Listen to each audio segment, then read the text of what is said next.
walba way soo diraan WhatsApp TikTok meel walba Facebook gay waxa yaala Catoosh oo naag ku dhiggan baa iyaal war maxaa iga sheegaraysin mideela kale marka ay dheesay Catoosh baa jecesha annaga ma aynan iimaan annaga ma aynan dhan waa jecelna war qof walba joos buu leeyahay ayaa ii soo dhaaday ninkaaga waa laga qaatay yaa ii qaatay ninkayga marka ay dheesay Catoosh ninkaagu ahaa waa la qaatay anu Catoosh ay qabadhaa intee igu aragtay anu Catoosh waa jeclaa intee igu aragtay ninkaaga ma ala shaydaankiina ku yaale waa ay wareejinaysaa ay dheesay Catoosh baa jecesha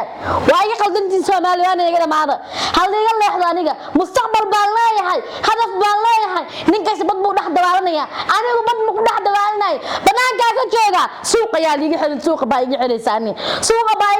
suuqa iga xirin baa idin leeyahay nacala shaydaankiina ku yaale wariyaa Catoosh goorma jeclaad Catoosh waa walaalkay waa wiil saaxiib aan nahay asla shaqeyno say u dhaxdo Catoosh baa laga qaatay ya say u leesin ishaay nacala shaydaankiina qaladkiina ku yaale wallahi kaan mardina idin kaga soo dhaxbaabeyaysa laakiin waan iscelinayaa waxa meedin sheega adiga ay daawanayo ima soo qori kartid Catoosh baa jeceshay ima soo qori kartid baan ku dhahay wariyaa Catoosh ani waa walaalkay waa wiil Soomaaliyeed hadaa jeclaa xataa waa u qalma laakiin de waa walaalkay anigu ya naag buu maalmahan social media Catoosh mideeda kale waxa idin sheega dadka luuqa igu soo diraayo meel walba igu soo diraayo WhatsApp TikTok meel walba Facebook gay waxa yaala Catoosh oo naag ku dhiggan baa iyaal war maxaa iga sheegaraysin mideeda kale marka ay dheesay Catoosh baa jecesha annaga ma aynan iimaan annaga ma aynan dhan waa jecelna war qof walba joos buu leeyahay anigu jooskayga baa ka ciyaaraya Catooshna jooskiisa buu ka ciyaaraya ma fahanteen walaalayaal haddii islaamnimo jirto haddii dadnimo jirto ha laga leexdo yaa la soo dhin Catoosh baa jeceshay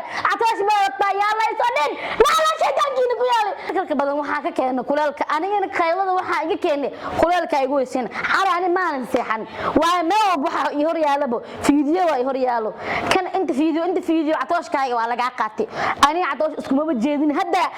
ay soo siin Catoosh ya markay dheesay Catoosh waa laga qaatay naag baa ka qaatay war aniga halkaas xagee laayay quruxdaas baa leeyahay naag shiiqaal baa ay jeedin quruxna naag maanta igu dhalmanaan quruxna naaru soo qaaday koob ka soo qaaday fadhi markay dheesay Catoosh naag buu ka raacay naag niga maraacin wiilkaas waa walaalkay ya haniskan tusinina ma u jeedin hadda ay soo siin faantiin karkarka badan waxa ka keenay kuleelka anigana qaylada waxa iga keenay idinka waxa ay soo shargareeysan fiidiyada ay soo shargareeysan maanta dhan fiidiyo bay soo shargareeysan anigu Catoosh waa walaalkay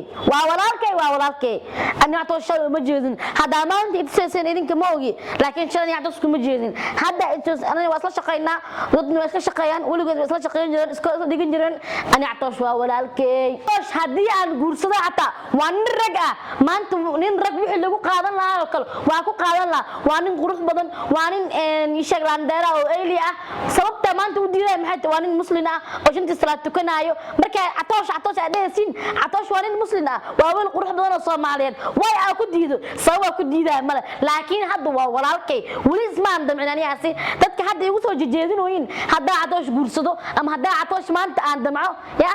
waa nin ishaag oo idhigmo i qalmo ya maanta hadii nin inta meel istaajiyo door la ilaa door la Catoosh maanta meel la ee mala waa wiil qurux badan laakiin dad baa yasaayo dad baa waxay ka dhigayaan Catoosh inuu xaaba xunye waa Catoosh waa wiil fiican qalbi nadiif leh oo fiican dadna waxay leeyahay Catoosh waa kiwrulo Catoosh saan inuu qaynanayo karkaraayin soo galay taasna horta karaal naqda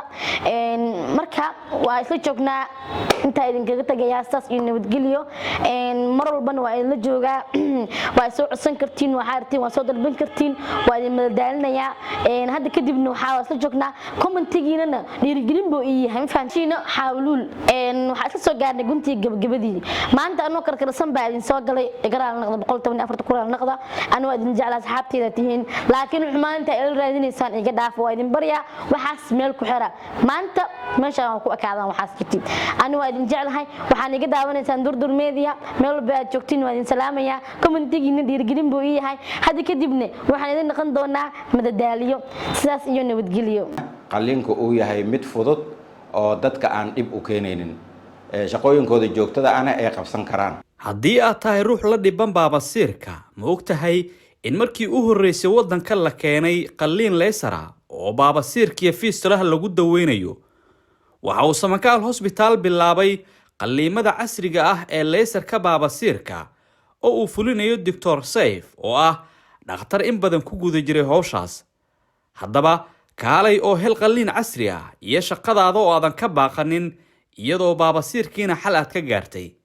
wixii faahfaahina la xiriir 5777 ama 617 69 99 Samakaal Hospital xalka baabasiirka.